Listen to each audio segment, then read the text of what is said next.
Qu'est-ce qui t'a amené vraiment à te dire, voilà, j'ai vraiment envie d'aller vers cette vie qui m'inspire et malgré que tu gagnes bien ta vie là où tu es, malgré qu'il y a quand même beaucoup d'avantages. Ça vient pas, enfin pour moi, c'est pas venu overnight en me réveillant, en me disant il faut que je change de vie. C'est un petit peu l'accumulation des frustrations. Donc j'ai beaucoup utilisé le terme prison dorée. Ouais, j'ai beaucoup d'avantages, beaucoup de flexibilité, de liberté, un salaire très décent, mais ça reste une prison, bien qu'elle soit dorée. Donc progressivement, les années passant.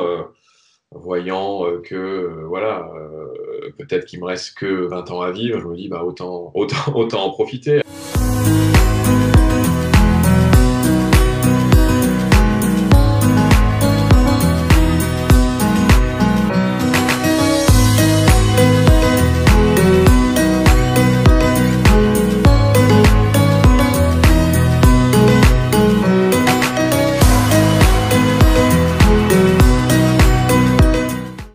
Donc salut Stéphane, Salut Elena, tu vas bien? très bien. Ok, bah du coup on fait ici un petit témoignage hein, suite à l'accompagnement que tu as fait, qu'on a fait ensemble en coaching. Mhm. Donc tu as fait appel à moi il y a quelques temps pour un accompagnement en coaching. Est-ce que tu peux partager ce qui t'a amené du coup à vouloir prendre un accompagnement? Ouais, pas de problème. Bah écoute, je pense que j'arrive à un âge, après 20 ans d'expérience, on va dire traditionnelle dans le corporate, avec des expériences de management diverses et variées en France et à l'étranger, bah, j'aspire à faire un petit peu quelque chose de différent, quelque chose qui m'éclate un peu plus. Et puis, j'avais pas vraiment de direction où aller. Et puis, j'ai découvert ta formation via quelqu'un qui connaît quelqu'un. Et Mhm. puis, bah, c'est ça ce qui m'a attiré, c'est un petit peu la promesse ou on va dire, de définir une direction pour le next step, quoi, pour créer une vie différente, peut-être moins traditionnelle, mais différente et plus exaltante. Mhm, tout à fait. Et du coup, oui, c'est ça. Donc, tu es venu à moi suite à un webinaire que j'avais créé. Enfin, tu avais reçu un mail, etc. Et donc, toi, tu as fait l'accompagnement coaching. Tu as pris la formule en fait idéale, l'accompagnement coaching et la formation en ligne. Et là, en fait, on a fait déjà 6 séances hein, par rapport à l'accompagnement individuel. Quelle différence tu vois en fait entre avant de commencer l'accompagnement et maintenant, puisqu'il y a quand même un changement derrière. Aujourd'hui, tu te diriges quand même vers autre chose. Donc, quelle est la différence pour toi aujourd'hui? Bon, la différence, c'est que bah, déjà, ça permet d'enfoncer le clou par rapport à des idées qu'on a sur ce qu'on pourrait faire. Quand on est tout seul, on se dit, tiens, je pourrais faire ça, et puis après, on passe à autre chose, et puis on oublie qu'on avait pensé qu'on pourrait faire ça. Et puis avec l'accompagnement, bah, toutes les semaines, toutes les 2 semaines, on revient dessus, on discute, on essaye de creuser l'idée. Donc progressivement, l'idée prend corps, et puis elle devient plus réelle, plus présente, jusqu'à ce qu'on passe à l'action. Mhm. Mais toi, du coup, quelles sont les actions que tu as mis en place? Qu'est-ce qui a changé? Puisque maintenant, on en a parlé hier dans ta dernière séance. Bah, c'est justement pour le partager un petit peu. Ah, d'accord. Ben, moi, mon idée, enfin, mon désir, c'est de. Voilà, je suis basé à Lyon pour ceux que ça intéresse. Mon Mhm. idée, c'est de m'installer dans le sud, sud-est, au bord de la mer, puisque la mer, c'est important pour moi. Et donc, l'idée de rebasculer sur un autre type de business, c'est de racheter ou de rénover une villa et la transformer en résidence hôtelière de quelques chambres, 6 8 chambres.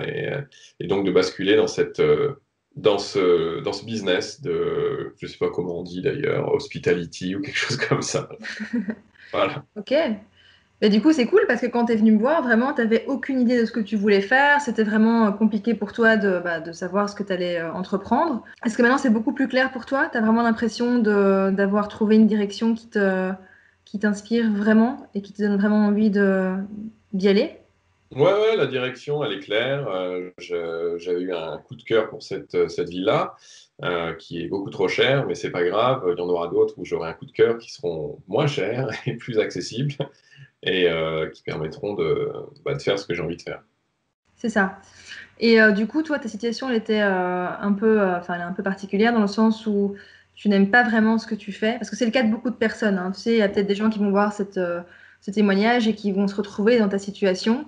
C'est-à-dire qu'il y a beaucoup de personnes aujourd'hui qui n'aiment plus ce qu'ils font, tu vois, Mhm.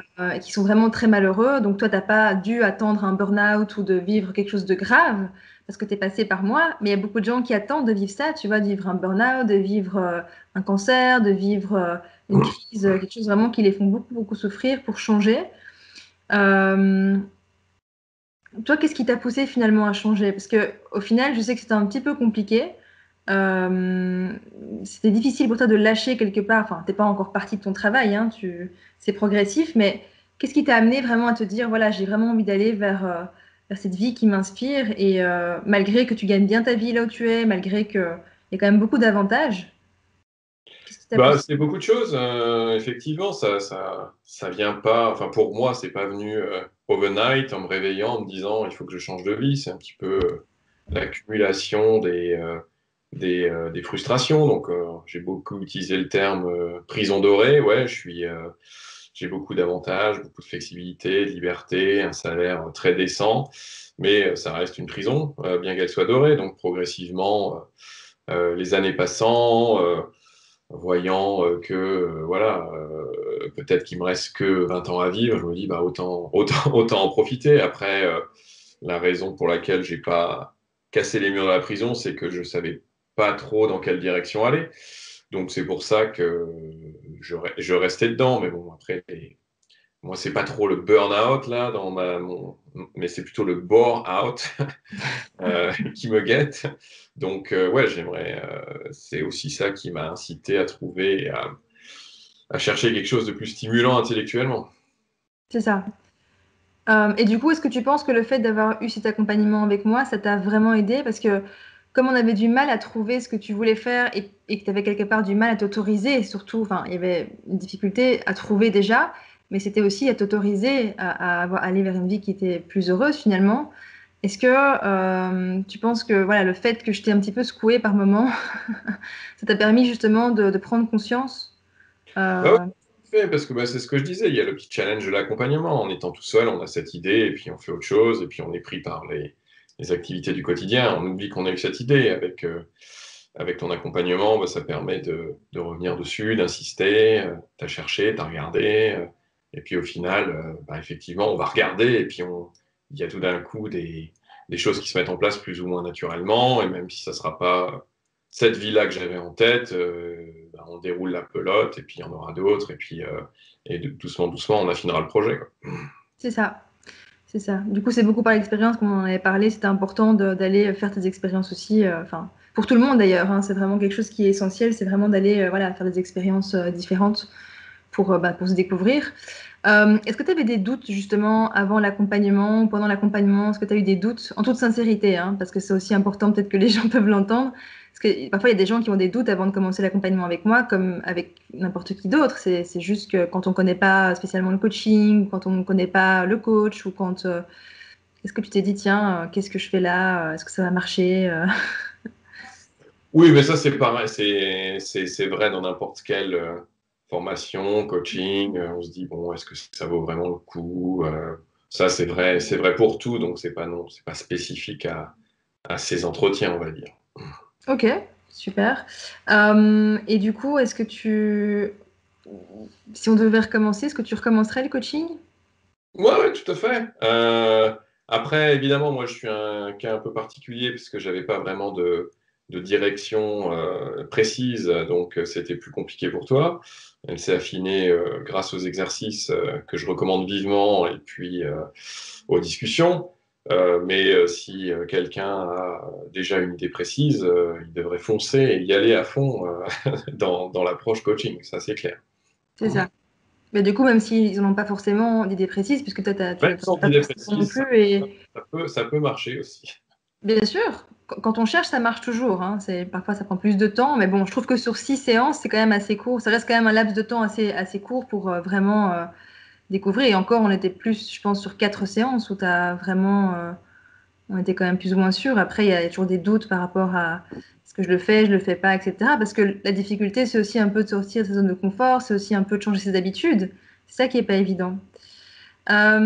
Ok, et pour terminer, est-ce que tu auras envie de partager quelque chose aux personnes qui vont te regarder, qui sont peut-être comme toi ou comme ton toi d'il y a quelques semaines ou quelques mois, qui sont pas bien dans ce qu'elles font, mais qui quelque part voilà se disent que qu'elles peuvent rien faire d'autre ou que comment est-ce que voilà comment est-ce que c'est possible de faire autre chose, tu vois, qui se sentent un peu limités quelque part euh, de leur situation actuelle. Qu'est-ce que tu pourrais leur dire? Qu'est-ce que tu aimerais leur dire? C'est une responsabilité trop grande pour moi, mais non, mais je pense qu'il faut. Il y a plein d'expériences autour de nous, de vie, où des gens changent complètement de métier et ça paraît complètement irréalisable. Et puis après, il faut bien se dire qu'il faut faire des sacrifices d'un côté pour peut-être quitter un bon salaire, quitter une routine, quitter une sécurité, prendre des risques. Et puis, l'idée, c'est d'y aller pas à pas, d'explorer pour prendre confiance et justement, et puis progressivement se réaliser que c'est possible, et puis doucement, doucement, développer le projet, quoi. C'est ça.